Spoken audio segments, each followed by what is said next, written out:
أهلا بيكم. حلقة جديدة من برنامج فري كورة وملخص أخبار اليوم.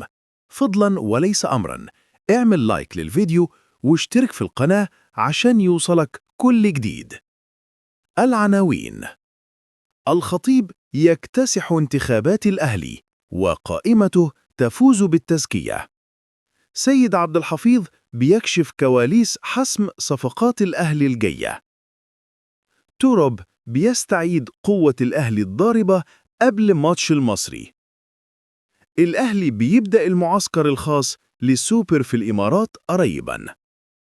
تورب يطلق تصريحات نارية ويكشف المستور داخل الأهلي بعد تعادله مع بتروجيت. ضياء السيد يكشف سبب تراجع نتائج الأهلي وينصح الخطيب بضم لاعب. الأهلي يخطط للتوقيع مع جناح قاري ب35 مليون جنيه. رسمياً الزمالك بيطيح بفريرة وعبد الرؤوف مدرب مؤقت. أزمة آدم قايد مستمرة وغياب مؤكد عن السوبر. الزمالك بيتحرك بسرعة للبحث عن خليفة فريرة الأجنبي ومفاجأة جوميز. الزمالك بيستعد لماتش طلائع الجيش والأجواء مشحونة.